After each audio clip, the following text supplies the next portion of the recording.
Assalamualaikum warahmatullahi wabarakatuh.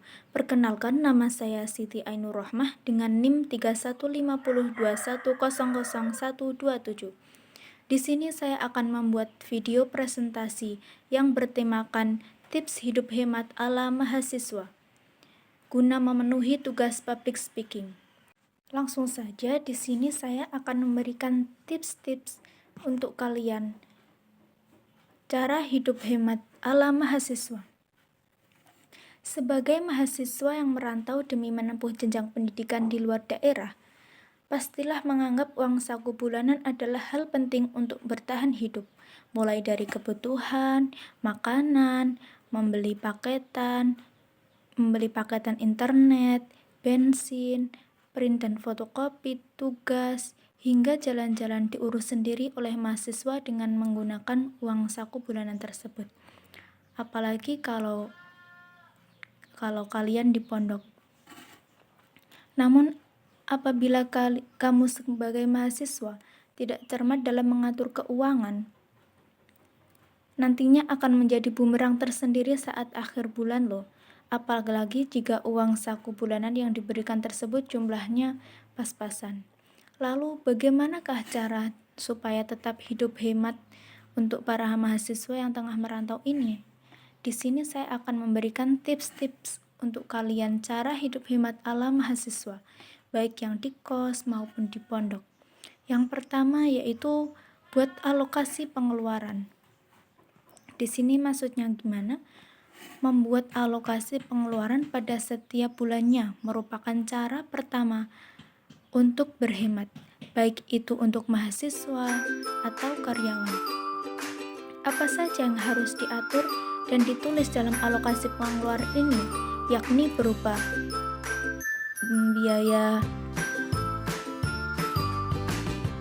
biaya untuk kebutuhan makanan, fotokopi tugas-tugas, jajan, hingga biaya jalan-jalan dan refreshing. Apabila biaya kosmu sudah dialokasikan sendiri oleh orang tuamu, maka itu menjadi lumayan untuk mudah dalam mengaturnya. Sebab itu berarti kamu nantinya hanya akan memikirkan kebutuhan pribadimu saja. Beda lagi dengan untuk yang membayar kos atau membayar pondok itu dengan uangnya sendiri, maka itu juga dicantumkan dalam alokasi pengeluaran pada setiap bulannya. Selain itu, sisihkan uang untuk dana darurat dan disimpan di amplop. Jangan ditaruh di dompet, nanti bisa saja kamu lupa akan data darurat tersebut dan malah menggunakannya untuk berfoya-foya. Yang kedua, membeli lauk di warteg. Nah, ini merupakan cara sederhana untuk menghemat biaya kebutuhan makanan. Selepas kuliah, mampirlah di warteg dan membeli lauk-lauk saja. Dengan begitu pengeluaranmu untuk makan lebih hemat. Setelah sampai kos atau rumah kontrakan, segera masak nasi menggunakan penanak nasi. Penanak nasi adalah benda wajib yang dimiliki oleh setiap anak kos karena dapat memasak berbagai makanan, tidak hanya nasi saja, tetapi juga mie instan. Beda lagi kalau di pondok. Kalau di pondok seperti yang saya lakukan ini, jika ingin menghemat uang kalian, di pondok kan pastinya sudah ada yang memasakkan, walaupun sehari cuma 2 kali. Lah di situ kita siang harinya itu membeli makanan sendiri, dan itu membeli makanannya di warteg saja yang mengirit uang. Jadi tidak perlu yang mahal-mahal untuk kita makan. Itu lebih irit. Memang kamu hanya menghemat kira-kira 3.000 saja, apalagi membeli seporsi makan tanpa nasi. Tetapi jika nominal tersebut dikalikan 30 hari, maka hasilnya akan lumayan bukan? Lagi pula jika lauk tersebut sisa, dapat kamu makan untuk sore harinya. Namun, jika lauk tersebut sudah basi, segeralah buang dan keluar untuk cari makan baru. Ingat, utamakan kesehatan ya.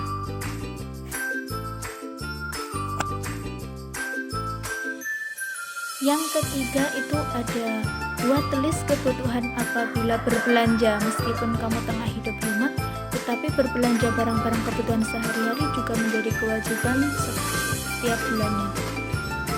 Sebaiknya kamu buat daftar mengenai barang-barang apa yang harus dibeli dan memang dibutuhkan, misalnya peralatan mandi, makan makanan ringan buat menemani ketika kita mengerjakan tugas, atau peralatan-peralatan lain yang memang dibutuhkan seperti make up dan lain-lain.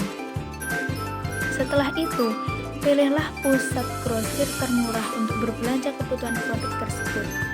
Usahakan untuk membeli barang-barang kebutuhan pokok yang sudah di-list sebelumnya. Jangan membeli barang lain yang belum tentu berguna ya. Ingat, kita harus hidup hemat, apalagi kita sebagai perantau.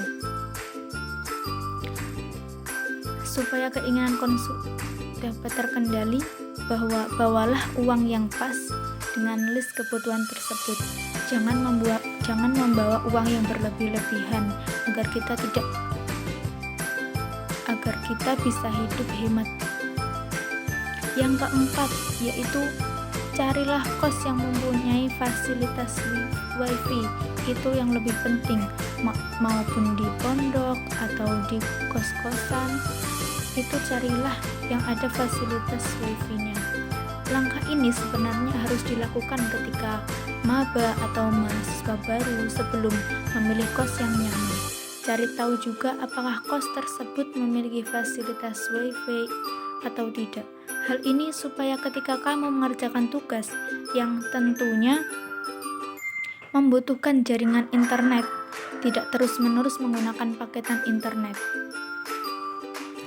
Apalagi jika pada kuliah daring seperti saat ini, apalagi kalau di Semarang itu kan pastinya kalau hujan sedikit aja masih banjir ya. Jadi kita biasanya kuliah itu online, menggunakan Zoom atau menggunakan yang lain. Itu pasti kalian pasti akan membutuhkan paketan-paketan berupa data tersebut untuk menggunakan Zoom tersebut jika tidak ada wifi.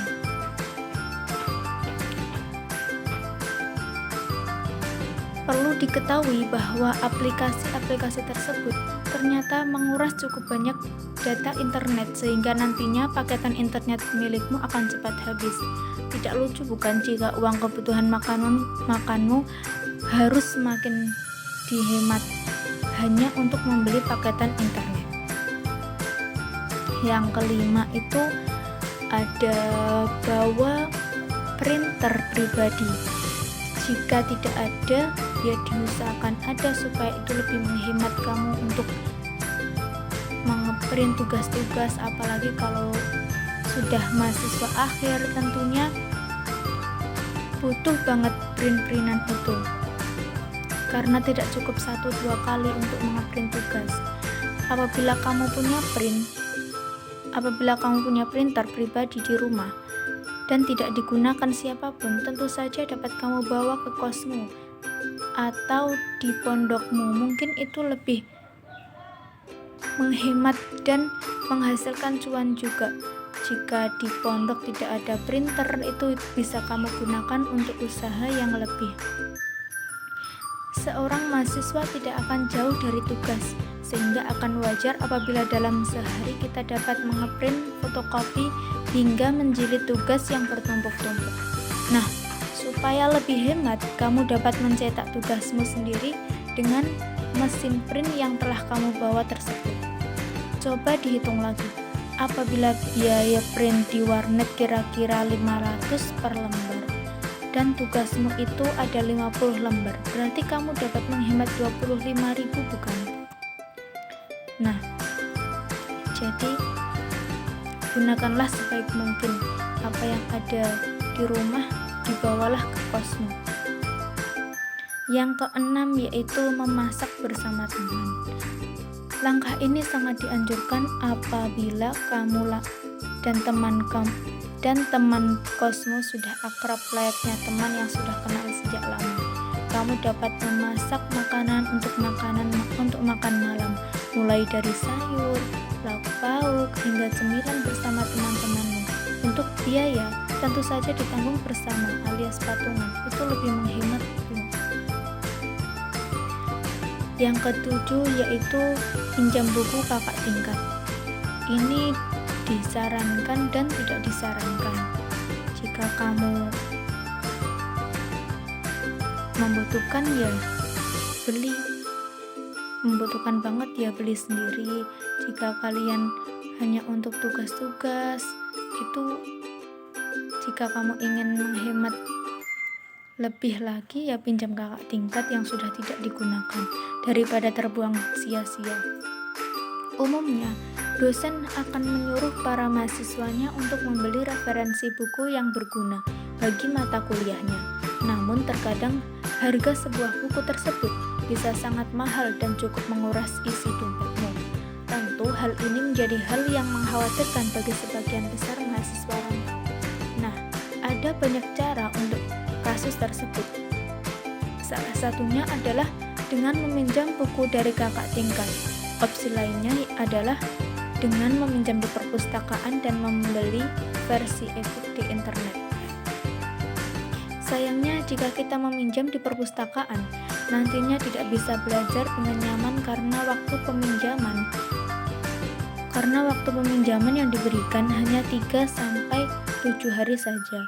Lalu jika membeli versi e-book, terkadang membuat mata kita sakit karena terus-menerus menatap layar smartphone atau laptop ketika belajar. Lagi pula dengan meminjam buku dari kakak-kakak tingkat justru akan menambah relasi hubungan pertemanan kita. Jika tidak ada kakak-kakak yang kita pinjami, maka ya kita beli tidak apa-apa. Itu kan hanya untuk menghemat. Yang kedelapan yaitu membawa botol minuman. Nah, ini yang paling penting untuk kesehatan kita juga. Di Semarang kan panas, jadi kalian harus siap siaga membawa botol. Saat ini ada beberapa kampus yang telah menganjurkan untuk kuliah tatap muka atau disebut dengan luring, diselingi dengan kuliah daring. Ketika kuliah luring tersebut dilaksanakan, bawalah selalu botol minuman. Jangan lupa, hal ini supaya membatasi kamu untuk jajan minuman di luar dan malah lupa untuk menghemat. Dan pastinya kamu akan selalu membeli es. Itu juga kurang sehat bagi badan kalian. Selain itu, minum air putih juga baik bagi kesehatan daripada minuman manis yang dijual di luar sana.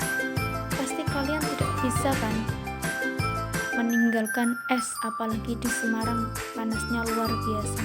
Tapi jangan lupa juga untuk minum air mineral. 1 botol itu dibawa ke kuliah, ke kampus. Yang ke-9 yaitu mencuci pakaian sendiri.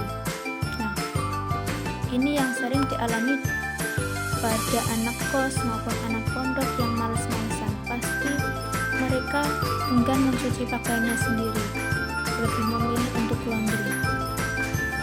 Meskipun di dekat kos atau bahkan ibu kosmu itu mempunyai bisnis laundry pakaian, tetapi alangkah baiknya jika kamu mencuci pakaianmu itu tersendiri.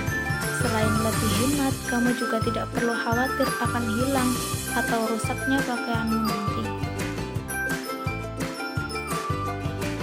Jika kamu tidak mempunyai waktu atau waktunya kepepet, itu nggak apa-apa untuk laundry. Tapi gunakanlah sebaik mungkin waktumu di waktu hari libur. Itu gunakan untuk mencuci supaya kamu lebih bisa menghemat. Yang terakhir, yang ke-10 yaitu bawa celengan. Cara terakhir adalah dengan membawa celengan. Tidak perlu celengan yang mahal dan lucu, bawa saja celengan berbahan plastik yang dijual di pasar itu. Atau kamu juga bisa membuat celengan sendiri dari toples bekas sosis yang tutupnya dilubangi. Ketika kamu mendapatkan uang saku bulanan dari orang tuamu, segeralah sisihkan dan masukkan ke dalam celengan tersebut. Uang celengan ini dapat menjadi dana darurat yang dapat kamu buka sewaktu-waktu dan penggunaan ketika ada situasi mendadak dan darurat. Mungkin hanya itu saja tips-tips yang bisa saya bagikan kepada kalian semua.